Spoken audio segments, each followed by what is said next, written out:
2023. Yeah, 23. You can tell you, but I don't know. Yeah. The regional United States includes a number of different ethnic groups coming from many races, nationalities, and religions. The process by which these many groups have been made a part of a common cultural life with commonly shared values is called assimilation. Scholars disagree as to the extent to which assimilation has occurred in the United States. As we mentioned in Chapter 1, some have described the United States as a melting pot, where various racial and ethnic groups have been combined into one culture. Others are inclined to see the United States as a salad bar, where the various groups have remained somewhat distinct and different from one another, creating a richly diverse country. The truth probably lies somewhat between these two views.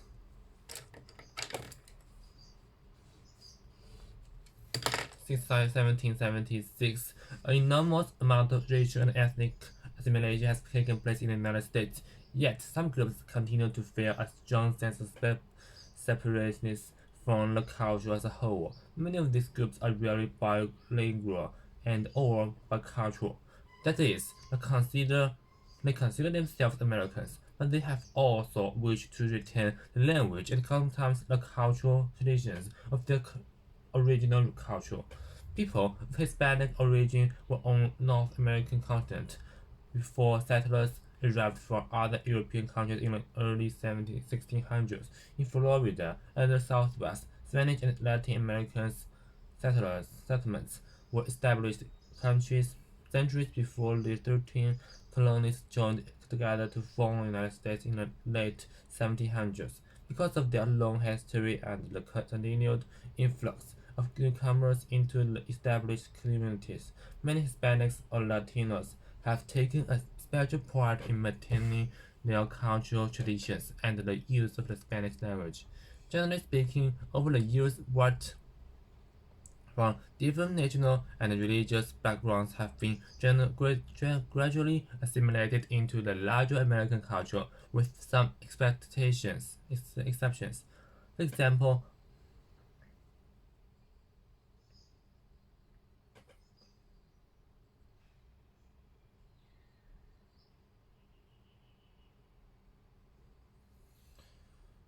American Jews and one group who have traditionally retained a strong sense of group identity within the larger culture. This may be a result of the long history of persecution in the Christian countries in Europe, the weaker forms of discrimination and anti-Jewish feeling that have sometimes existed in the United States, and their own strong feeling of ethnic pride. Yet, along with their own group identity, most American Jews have a strong sense of being a part of a larger American culture.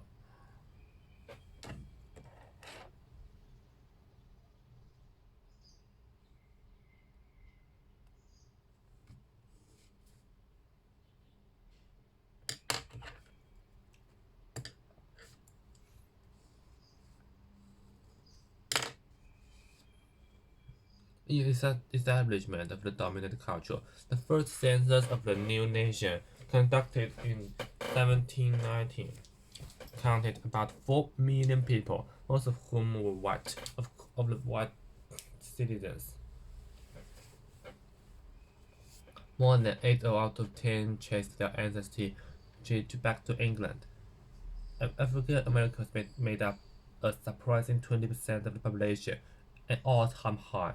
There were close to 700,000 slaves and about 100,000 free Negroes. Only a few Native Americans who paid taxes were included in the census numbers, so there is no accurate account of the total Native American population. It was the white population that had the greater numbers, the money, the political power in the new nation.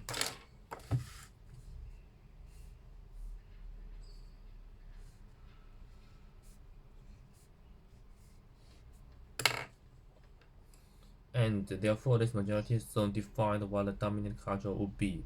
At the time of the American Revolution, the white The white population was largely English-speaking, English in origin, Protestant, and middle class. Such Americans are sometimes referred to as WASPs, white Anglo-Saxon Protestants.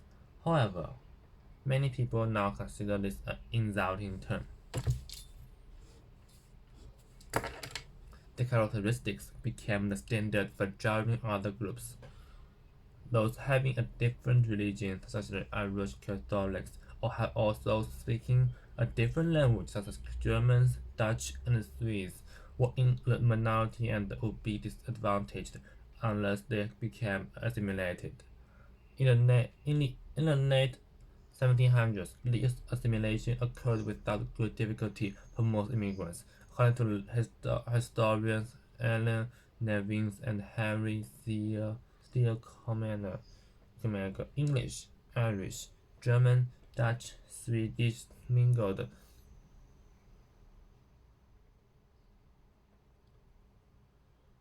and intermarried with thought of any difference. The dominant American culture that grew out from the nation's early history then was English-speaking Western European, Protestant, and middle class in character.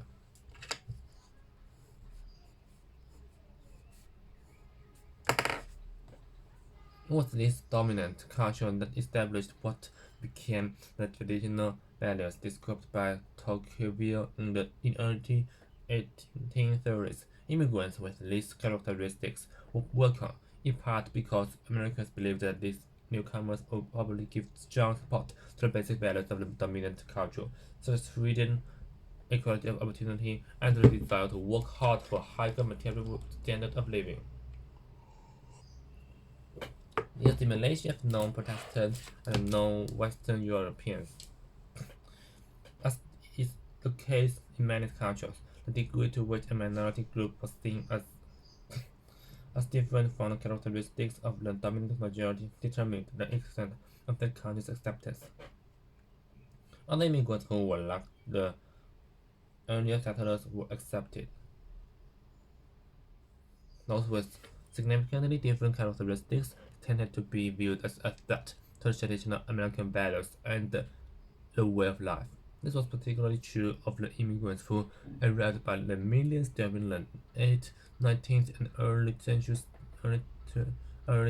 centuries. Most of them came from poverty-stricken nations of Southern and Eastern Europe. They spoke languages other than English, and in large numbers they were Catholics or Jews. Americans at the time were very fearful of this new flood of immigrants. They were afraid that these people were so accustomed to lives of poverty and dependence that they would not understand such traditional American values as freedom, self-reliance, and competition. There were so many new immigrants that they might even change the basic values of the nation in undesirable ways. Americans tried to meet what they saw as a threat to their values by offering English instruction for the new immigrants and citizenship changes so as to teach them basic American beliefs. The immigrants, however, felt that their American teachers disapproved of the traditions of their homeland. However, moreover, learning about American values gave them little help in meeting the most important needs, such as employment, food, and a place to live. Far more helpful to the new immigrants were the political bosses of the larger classes.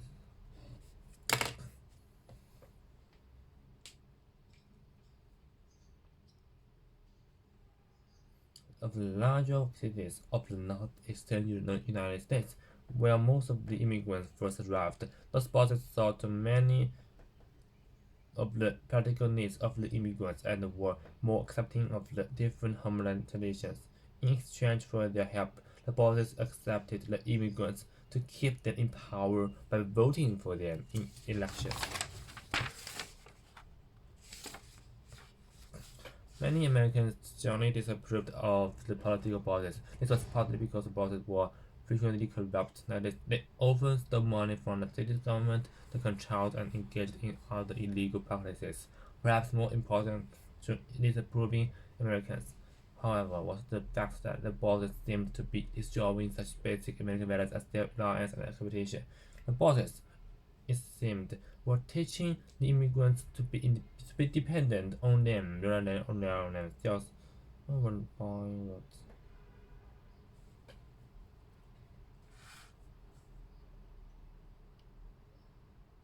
Facets.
The African American experience.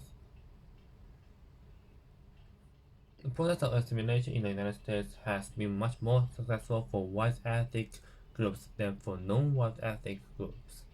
Of the non-white ethnic groups, Americans of African descent have had the greatest difficulty in becoming assimilated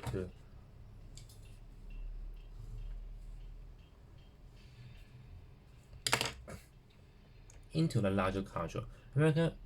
African Americans were brought to the United States against their will to be sold as slaves, except for the American Indian tribes.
These two races are fastened to each other without intermingling, and they are unable to separate entirely or to combine. Although the law may abolish slavery, God alone can obliterate the chances of its existence.